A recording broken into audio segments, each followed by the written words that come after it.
record now. I'll just hit record. All right, my volume, everything is good. And you ready? Yeah. All right. Yeah, obvious, we got a problem here. And it's more than just Alvin streaming Punisher. When life begins to suck, who's reporting it? Luckily, you got two friends who you won't forget. Coming live, Alvin and friend on survival. Laughing non-stop, case drops on a cycle. Louder than intrusive thoughts off an iPhone. How they make the world seem bright with the lights off? AFs, it might as well stay up. Lies being told like that dinosaur BS. Magnifying glass to the ground if they don't see us. Having the time, roasting your favorite pizza. Bougie ain't an option, it's the wage. Take it to the grave, add moving to the place. You already know when they take the case. Laugh the pain away, it's affirmative murder. Mini-sodes. Hello and welcome to another Affirmative Murder mini-sode. The first mini-sode since our live show in Baltimore, Maryland. Fran, talk to the people. What up, man? What are we talking about? We talking about the live show, or what we getting into? Just If you got any further remarks on the live show, please have at it. I don't. You know? I mean, it was great, but today it's a big day, man. Oh yes, we are recording before the Ravens game. AFC Championship game today, and it's a big day. It's a lot of shit going on. We had to drop off my brother-in-law at the airport. Chiefs fans flying in. Oh man, the city's electric. Yeah, it's gonna be crazy today. And I hate that I have to do this, but my DMs and comment sections have just been flooded, so I have to let people know I really don't care. People have been in an uproar about me talking about Taylor Swift and talking about women's fans and sports. They're like, I was a fan of sports before Taylor Swift, and people are like, why don't you talk about the Detroit Lions? And people are like, well, you know, Taylor Swift isn't indicative of. I don't care. You know, like it's just something that's going on, and I was talking about it. I don't care what team you like. I wasn't trying to shade women who like sports. I don't care about Taylor Swift. I don't give a shit if she comes to the game or not. I don't care. I'm not happy or excited about her coming. It just is what was happening in the news. And she's coming to Baltimore, and we saw some funny memes, and so we talked about it. I don't care. But anyway, Fran, like I said, this is our first not first live show. This is our first Tales from the Hood episode, mini-sode, since the live show. And let's get into it. I have an email, Fran, that I got the night of the show while a blizzard was happening. I don't know if this person was driving while making this email, but if they were, shame on you. Got an email that night from somebody who was at the live show, sent the Tales from the Hood in post-live show. Again, hopefully you were not driving because that's not safe. It was snowing. What do you mean? What do you mean post live show? I know. I wish if you had this, you should have got up and come to the microphone and told your story. We asked people to do that. Yeah. So I'm also now, Fran, you bring up a good point with that question where you go, "What do you mean post live show?" Because we asked people to come up. You were there. You had a story in mind. You wrote it that night. And when I asked if anybody had any questions, you sat in the back of the room and said nothing. Coward! You are a coward. Quiet. Yeah. Quiet as I don't know what. No, and you know who you are, and we had many discussions, and we had discussions. You came at my height, and it's all love. Ooh, wait, what was this? This was our listener from Laurel. They were like, I thought you'd be taller. Fran you seem like you'd be the taller one than Fran. I was like, I don't know how to respond. How do you get that? How do you come up with that? They didn't elaborate. But they took multiple opportunities to be like, I thought you'd be taller. And I was like, okay, wow. Oh, well, it's supposed to be a great night for me. You really just. But how do you, from your voice, like, how do you. Hey, Fran, I wish I knew. Maybe they'll follow up in an email as to what they meant. But, you know, it's all love. But I just was really like, wow. And my girl's right here. You know what? Am I in front of my girl? Thank you. I'll take the compliment. Thank you. Yeah. Well, it was more like a diss to be like, I thought you'd be as tall as Fran is tall. But you're not. Anyway, but thank you. I mean, we're not even that. Neither of us are that tall. Fran's maybe 5'9.5". I'm 5'8.5". Like, I mean, I guess I'm a short king, but we're both average height guys. You know, if I'm a short king, that's fine. I'll take that, but not in front of my girl. You're gonna be like, I thought you'd be taller than this. I'm like, okay, cool. I thought you were like 6 foot. Yeah, like what? All right. Well, I'm not. What? You could just keep that to yourself next time. Honestly, like that's just something you could think in your mind. Like you don't got to tell the person. That's funny. But anyway, it's all love. I'm just remarking on how the night went, right? So anyway, this is an email that says, first off, I want to congratulate you guys on your first live show. And you were right. Best wings I've ever had. Shared a table with Mrs. Fran Starr, and even though you diminished my commute from Laurel to Baltimore, I'm going to share this story with you anyway.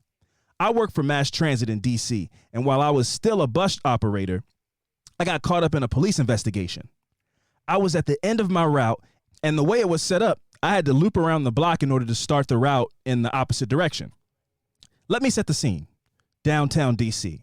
There's a park to my left, and on the corner, there's a Club Quarters Hotel. I don't know what that is, but shout out to the Club Quarters Hotel.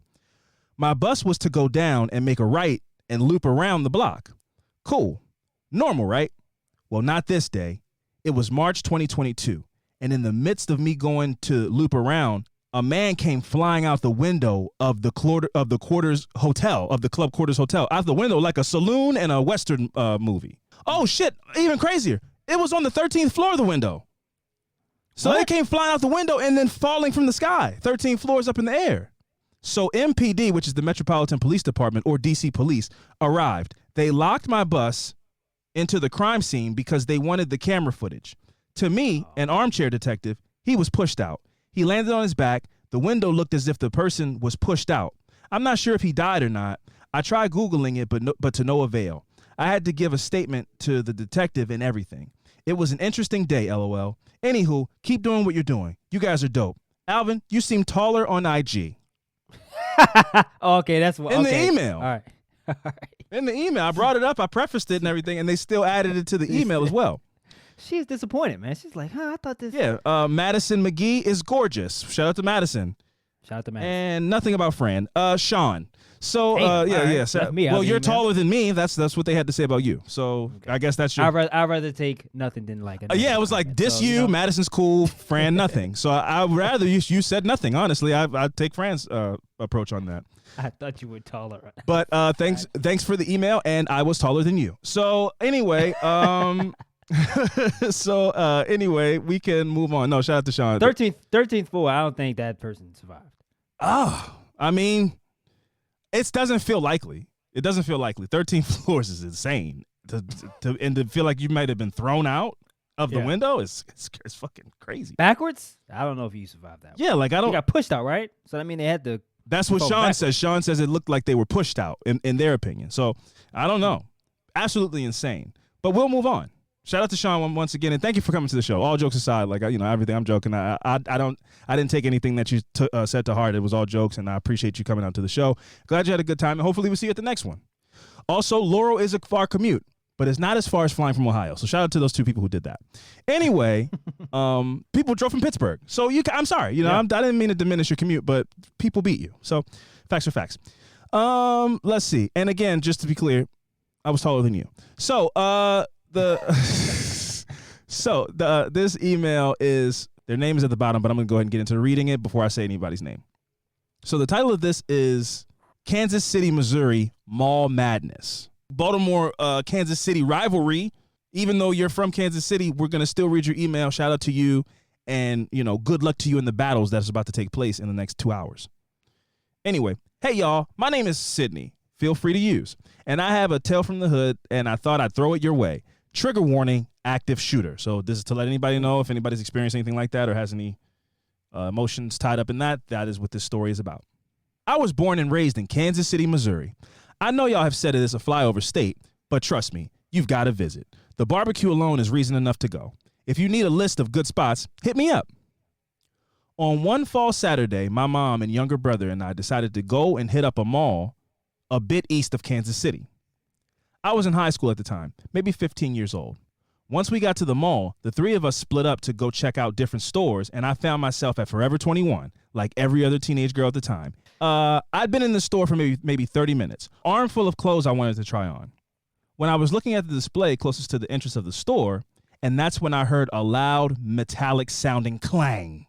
To my 15-year-old brain, my first thought was that a large sheet of metal had fallen off the ceiling of the mall and hit the ground floor. So I brushed it off and continued to look at the clothes.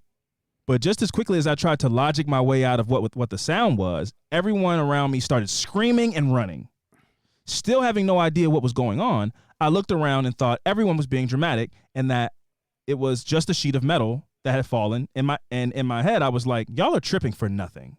Which I'm sure a lot of people in this scenario that I'm assuming is about to happen, I'm sure it's the last thing you think about. Maybe not today. I think today I'm thinking the worst possible outcomes because we've just seen so many instances. But when you're in it, I don't know. Your rationale takes over. You're like, man, there's no way this is what it is. While still near the front of the store, I looked out of the entrance doors, and that's when I saw a young couple walking slowly backward with their hands up, and another young man walking toward them pointing a gun. It hadn't been a sheet of metal, but a gunshot. I immediately dropped my arm of clothes and started following all the other frantic people toward the back of the store, where those hallways that connect all the other stores in the back were. As we know, we used to work at a mall, so yes, there's an emergency door where we take the trash out and stuff, and it takes you out into this kind of secret maze where employees go. So they're all back there. People are running back there crammed together. I was freaking out because my mom and younger brother were both in different parts of the mall that had been put on lockdown. At this point, I was so convinced that I was never going to see them again, and I was going to meet my maker. Wow, that is very real. Wow. It's terrifying. It's very terrifying. Jeez. And then you're in the back of this mazy thing. There's no windows. There's no, all the other doors don't have, you don't know what door opens up to what. So even being back there is scary too, because you're like, what if we open this door and the person's right there? Yeah. Thankfully, police were able to get to the scene immediately and apprehend the gunman, and no one was fatally injured. We did find out later that the guy who was with his girlfriend did get shot in the leg, but he was okay.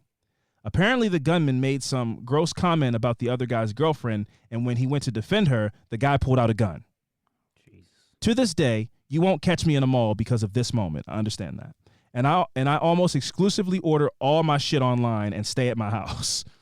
Again, I understand that as well. I do the same, but just because the deals are so great online. Malls have really become kind of antiquated to me. You won't really catch me in a mall unless I want some snickerdoodle cookies. Yes. God damn it. You know the deal. Yeah, go ahead. You all right? I bought some snickerdoodles the other day and I forgot them. And now they're not good anymore, probably. And I just remembered. Yeah, they're definitely not good anymore. I didn't even have one. As soon as you remember, they're not good anymore. You forgot, then you get there, they don't do the little bend and melt in your mouth anymore. You're like, these are trash. Put it in the microwave. Still good. Hey, do your best.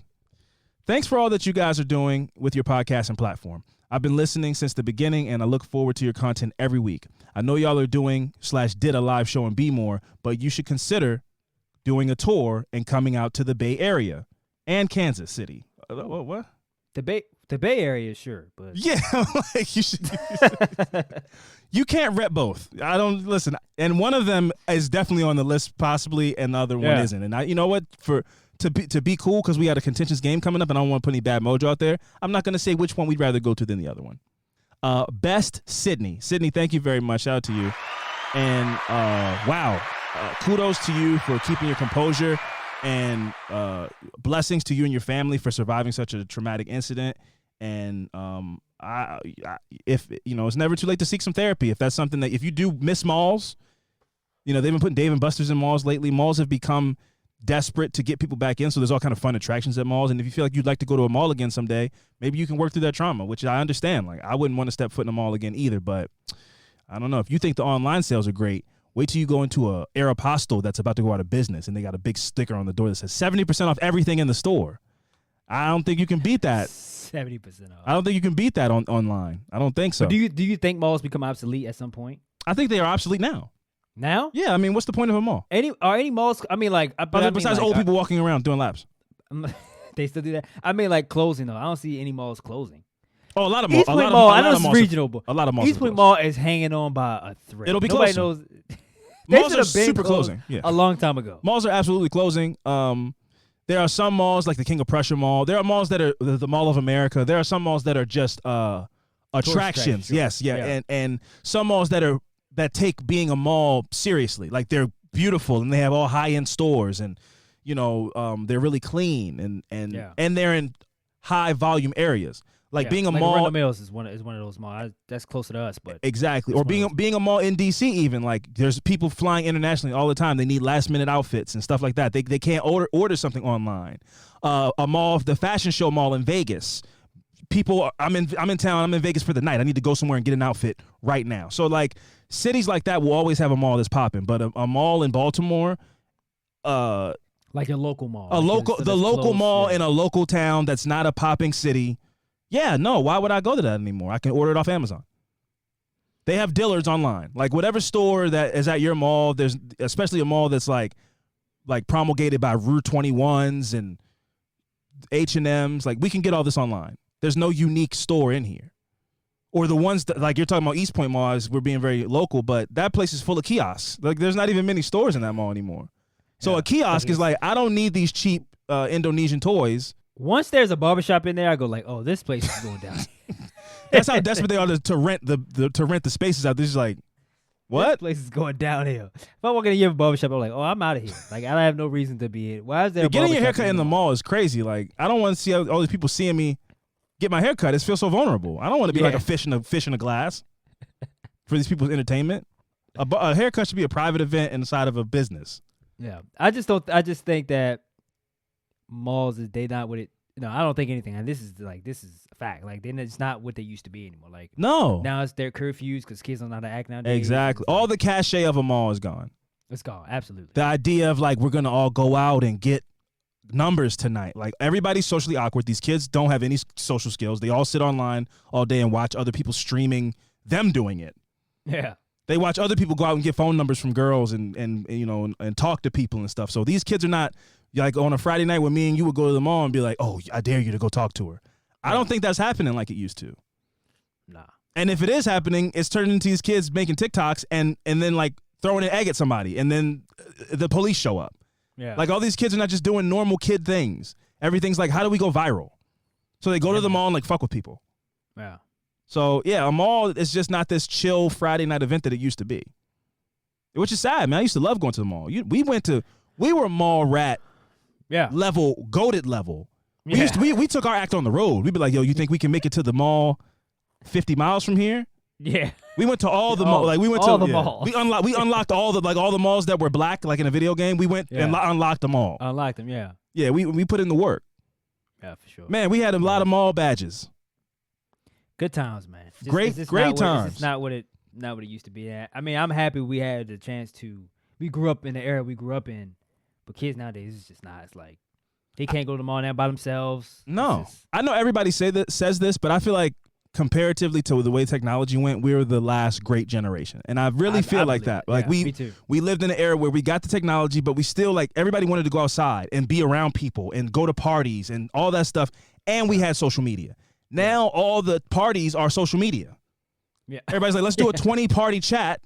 We all got cameras up and we're just hanging out on a Friday night in the house. In the house, yeah. Like we used to do that. We had Uvu and Skype, but then it's like, all right, yo, we going to the party tonight? Yeah. Or after the party, we hop did on. that after. Exactly. Yeah. It was like an after party type thing. So like, we gotta go home. All right, let's hop on the Uvu. Yeah. So I think we were the last great generation that got to have a real childhood, go do things, go outside, trick or treat, like all this stuff that now is hypochondria and not just hypochondriacs, but based in real fears. But a lot of like this, people are afraid of everything and don't want to go here. And I'm one of those people. Being out in public is terrifying now. But for us, a normal occurrence was Friday night, we're going to the mall and the movies. There's people, kids our age everywhere, having a good time. Might play some truth or dare outside of the mall, kiss a girl, go to a Chili's and skip out on the tab because we don't have money to pay because we're 15 years old, you know? Yeah. And that just was fun. It was fun. It was lighthearted. It was lighthearted teen pranks that didn't hurt anybody. Going and buying some buffalo wings and then not paying the bill for $10 is like innocent. We're not going in there slathering ranch dressing all on the tables and then take our shirt off and trying to go viral. We're not trying to hurt anybody. Yeah, got a camera set up on the other side. Yeah, and then like berating the hostess and the waitress, like giving them a hard night. But we don't do shit. We didn't do shit like that. Like we just were having fun. Maybe we go out and plank. All our fun was we weren't trying to hurt anybody. Yeah. So I think we were the last generation that was just like having a good time. Yeah, it's always good to see. Like the other day, I was at work and I saw these kids out playing football. It was like 4 of them. Like, I mean, it used to be like 15 of us. Yeah. Outside playing football. Beyond the whatever. rules. We used to play like 20 on 20 football. Like there's no rules. Like everybody wants to play. Like there's 2 quarterbacks. You can throw the ball to this person. There's 8 active receivers. Yeah, we had girls out there playing with it. I mean, like it was, and then like these kids playing football. It was 4 of them, so they like one of them got beat. It just looked. I get it, but it looked boring as fuck. But it was good to see that they were trying though. Yeah, and then like this is a moment like I kind of felt old. I know people like you're not old or young, but I did feel old because I'm coming down and they like their ball went down the hill, the football. So it's like, hey, can you throw us the football? So I was like, all right, got you. Got the ball, and I was like, all right, I haven't thrown a football in like I don't know when the last time I threw a football, and I had to throw it up a hill. So I was like, all right, This is all going through my head, right? So this is The like pressure's 5 seconds. I get out, I was like, throw it. Tight. I mean, the tightest the tightest spiral I've maybe thrown in like 10 years. On a rope too, right? So, and they went, oh, Mailman can throw. I felt good. I felt good at the Bro, it's nothing better than impressing some kids, man. I don't mean to make it sound crazy, like, but I'm just saying. I think I've told this story on the podcast, bro. It's probably like 6-7 years ago. I came home from work. There were some kids playing basketball. They shot the ball, bounced out the front of the rim as I parked my car. I got out, the ball roll, hit my foot. They go, hey, mister. Yeah, I was younger, but they were like 10. So they were like, can you pass us the ball back? I was like, uh-huh. And I was like, bro, I was probably like I was probably like from where Steph Curry shoots. Yeah. I was beyond NBA regulation distance. You was 30 feet out. I was like 32 feet out.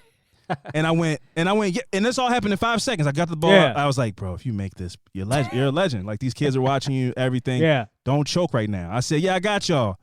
Let it go. Perfect form. Like, I was like, I never shot a shot like this in my life. I got my feet under me. Like, I released it at the peak of the arc. Like, it was all lower body power, like how they tell you to shoot the ball. And I just like let it all come through my body to the arms and released it and then beefed it, like elbow in and flicked the wrist. Swack.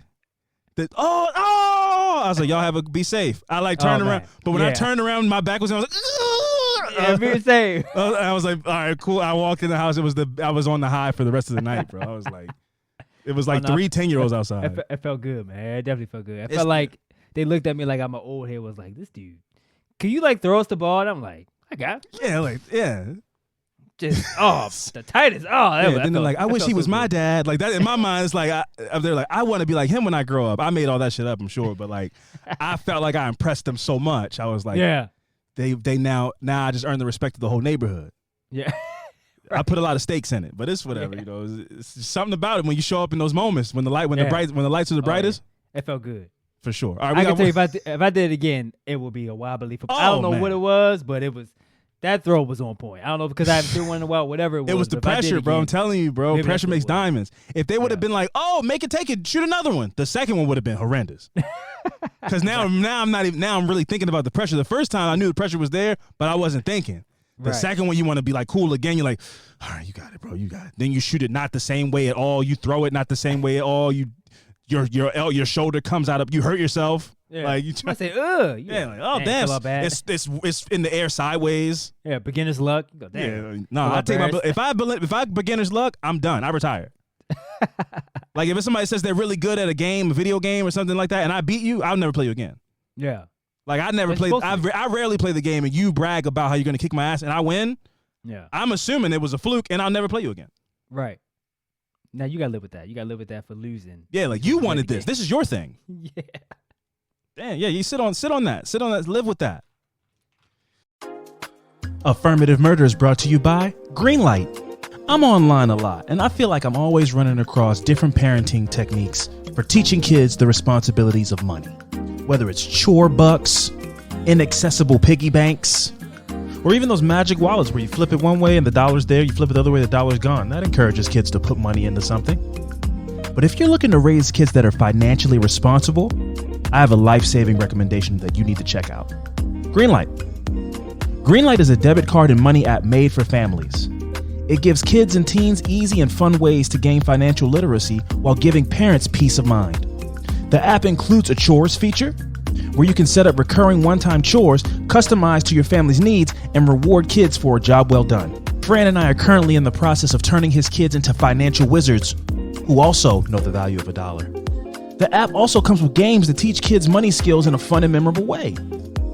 So if you've got young kids and those birthday cards are starting to thicken up with that cash money, it might be time for you to sign up for Greenlight. So why not do it today and get your first month free when you go to greenlight.com/AMP. That's right, greenlight.com/A, M as in money, P, to try Greenlight for free.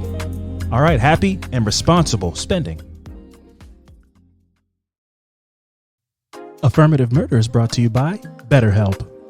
I want you guys to think to yourselves, what are some things that you want to take into 2024 that you are absolutely nailing? You see, around this time of year, when NYE is on the approach, people start throwing around words like resolution and change and new year, new me. But the amazing thing about therapy is they help you find your strengths, so you can ditch all those crazy, unattainable resolutions and make changes that really stick. Maybe you've been waking up at 5 o'clock in the morning every morning to go for a brisk walk, and in 2024 you want to kick things up to a gym visit. Maybe you've been calling your friends once a month to check in and stay in touch even though life is so crazy, but in 2024 you're hoping to jump into some IRL, real life visitations. For me, therapy has taught me one important thing, which is accountability. There are relationships in my life that I kind of waved off as being a victim to time and evolution and growth, when in reality, I just needed to put forth a little bit more effort. And through accountability, I was able to recognize those kind of things and make adjustments where I can. Nobody's perfect. I haven't nailed it, but I'm doing better. So if you've got some things about yourself you want to take from good to great, and you're thinking of starting therapy, give BetterHelp a try. It's entirely online and designed to be convenient, flexible, and suited to your schedule. Just fill out a brief questionnaire and get matched with a licensed therapist, and switch therapists anytime for no additional charge. Celebrate the progress you've already made. Visit BetterHelp.com/AMP today to get 10% off your first month. That's BetterHelp.com/A, M as in Martha, Kent, Superman's mom, P, for 10% off your first month. Affirmative Murder is brought to you by Factor. Kick your New Year's resolution into high gear with meals from Factor. Factor's ready-to-eat meal delivery takes the stress out of meal planning and sets you up for success in the new year. Skip the grocery stores, the prep work, and cooking fatigue, and instead get chef-crafted, dietitian-approved meals delivered right to your door. With over 35 meals to choose from per week, including options like keto, calorie smart, vegan, plus many more. Factor even offers a bunch of snack options too, like smoothies, juices, and small breakfast items to keep the energy up during the day no matter what's on your schedule. In my experience, Factor has had everything I need for a week full of flavorful, nutritious eats. Did I mention they have cold-pressed juices, which are great for the morning time? Anyway, if Factor sounds like something you'd be interested in, head on over to factormeals.com/AMP50 and use the code AMP50 to get 50% off. One more time, that's code A, M as in good, P at factormeals.com/AMP50 to get 50% off. Let this meal kit be your number one factor for living well in 2024. I nailed it. All right, anyway, last email before we get out of here. This submission is called, there's a heart, but then it says creepy man. Okay. Hi, Alvin and Fran. You can use my name. I love the podcast. You guys are great, and we need more black people in this community. Let's get straight into my story. I used to go to school at a private university in New York. I went there for undergraduate and graduate school, and I lived in the same house for half of my time there. While in that house, things were typically fine. We lived next door to an apartment building, but at the time of this story, in the apartment building was empty. No one lived there. My bedroom window faced the apartment next door, and these are important details. So your bedroom window faced an empty apartment building? I wonder if you could see into the empty apartment, because that would creep me out. My roommates, all girls, and I noticed that a man moved into the apartment next door. And from the get-go, he was very weird.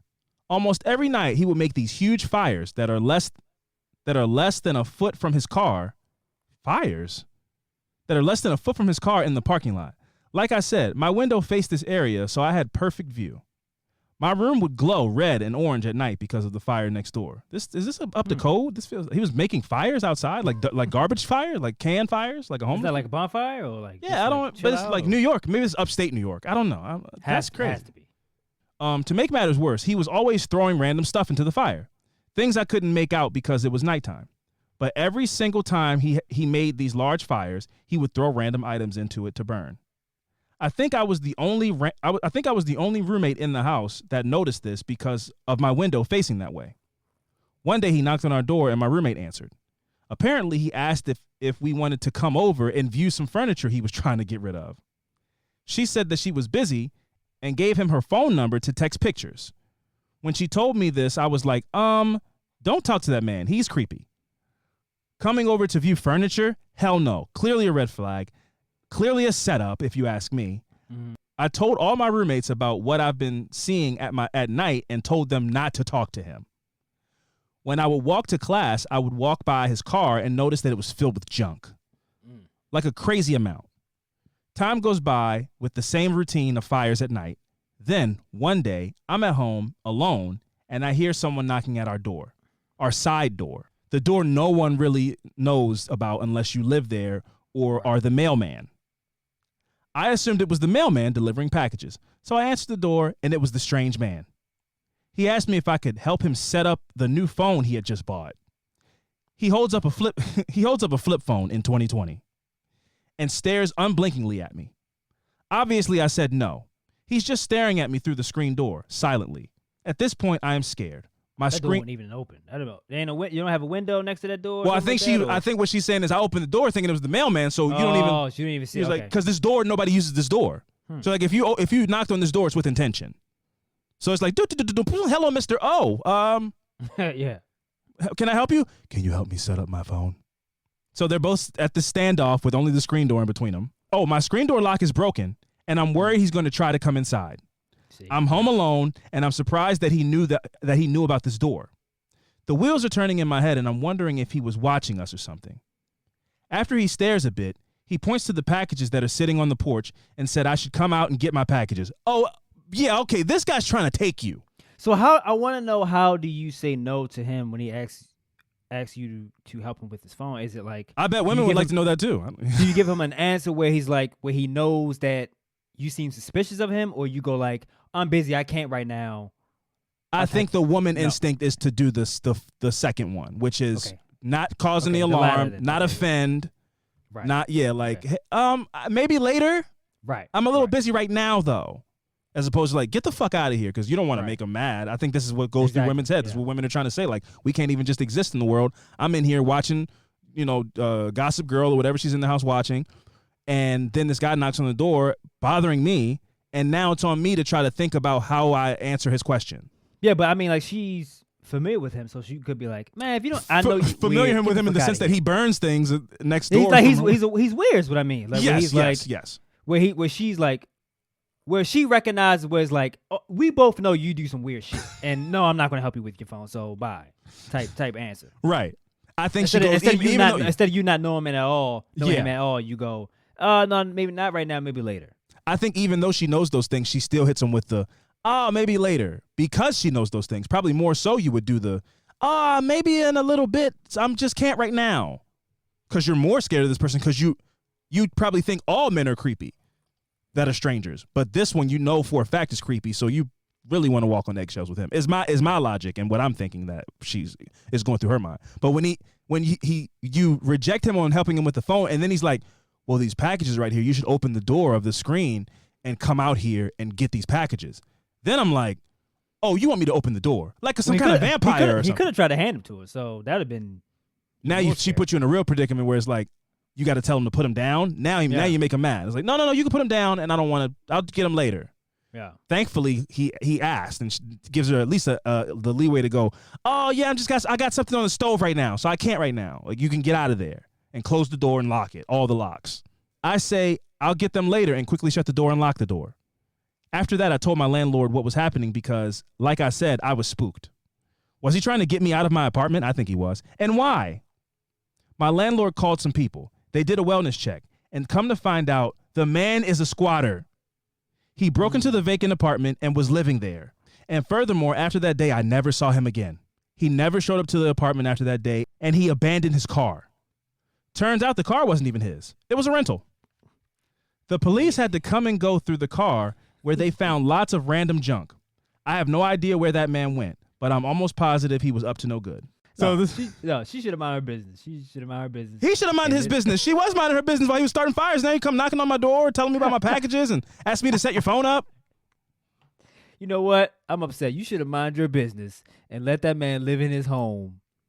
And she was doing that until he came over with his Obama phone and was like, "Hey, how do you set this up? Do you know how to work this? If you leave me alone, I'll leave you alone." His jitterbug phone. Yeah. It's got giant buttons. No, obviously I'm joking.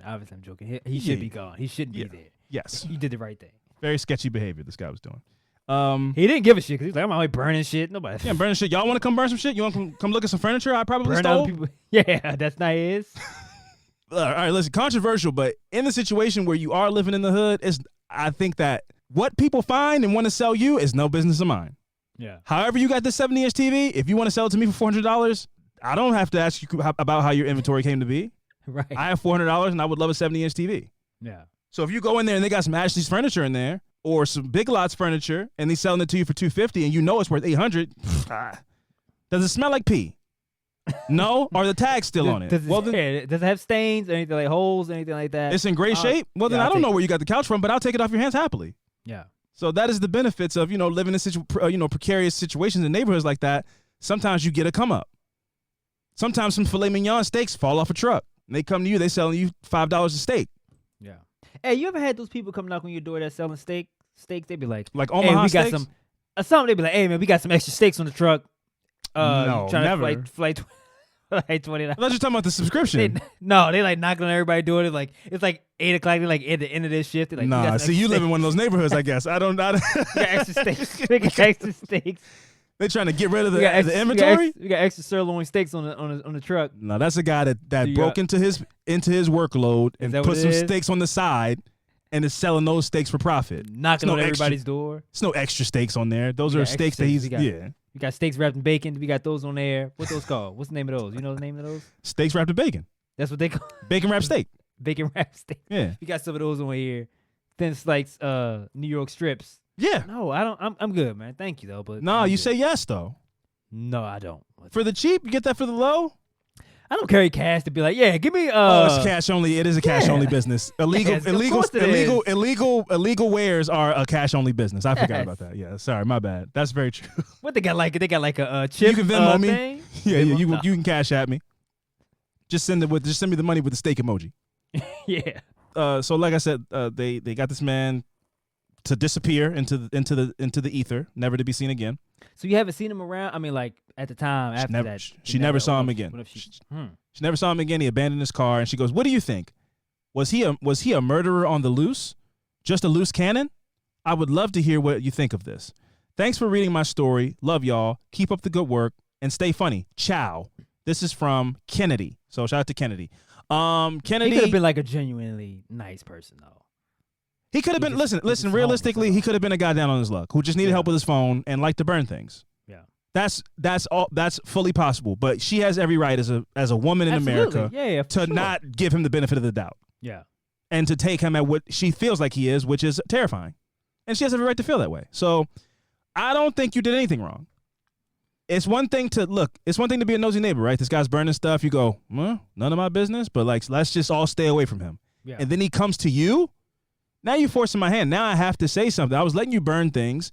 I was letting you come over here and get my roommate's phone number to sell us couches or whatever. Like, I let a lot of stuff slide. Now you came over here while I was home by myself. You used the door that nobody uses. So that makes me feel like you watched us use this door because nobody uses it. And now you decided to use it. And so now I don't feel comfortable with you anymore. And I need to do something because I'm not going to feel uncomfortable in my house. Yeah. So I fully agree with what she did. I think she was justified. And yeah, fuck that. Absolutely. So, Kennedy did the right thing. Hey, listen, guys, affirmativemurder@gmail.com. Get those tales from the hood, and we would love to hear from you guys. Unfortunately, we did not get any live readings of Tales from the Hood at this live show, but when we do another live show in the future, wink, wink, we will be doing more live shows at some point. We encourage people to come ready to get on the microphone and tell some awesome stories. Affirmativemurder@gmail.com. Get them in. We would love to hear from you guys. This platform doesn't exist if you guys don't send emails in, so we would love to send them in, keep them going. We had a great fourth quarter flooding of emails. Let's keep the first quarter going strong. If you got emails, you got stories, send them in. Affirmativemurder@gmail.com. Thank you guys so much for the love and the support that you guys continue to give us in the year 2024. Even though it's early, we still see big things coming this year, and we're very excited about them. Fran, one last time, how do you feel about our first live show coming to fruition before we never speak of this event again? I think this is the last time for you to get your thoughts out about the night, what it made you feel as a creator, and all that good stuff. It definitely gives you like a boost as far as like making you feel like more productive and like you want to do more things because the show had a good outcome. I think if it didn't have a good outcome, I don't know if I'd still be doing this stuff. Like, man, what are we even? Let's hang out. That was embarrassing. That was embarrassing. So like after that, make you feel like, all right, well, we finally had a chance to do this in front of people live, and it's like, well, people. It's different when people write in or like say they love the show on social media because they just hear our voices until we in front of them doing it live, and they can see how we kind of go back and forth and do stories and talk where they go like, oh, this is awesome. These are just like how I thought they would be when I listen to them at home or in my car. So that's always a good feeling after doing something like that, because then it give you a confidence boost for sure. Give you a confidence boost and kind of like, oh, I'm actually good at doing this. Not people just saying that because they hear my voice, but to see me do it in person, it's just a different feeling of motivation. Awesome. Same. Again, listen, thank you to Sean, Sydney, and Kennedy. You guys sent in some awesome emails. Thank you personally again to Sean for showing up to the show in a snowstorm. Big major salutes to you and shout outs to you. That was awesome. I really appreciate what you did. We both do, as does Madison. I will make sure, well, I'm sure she'll listen to this and she'll hear your lovely compliment. And yeah, maybe we'll catch you at the next one, Sean. And I'm sorry you had to see somebody get thrown out of a fucking window. That's insane. But again, I've been Alvin Williams, and that's Fran over there. Thank you guys again for joining us for another Tales from the Hood minisode. And you guys be safe out there. Deuce.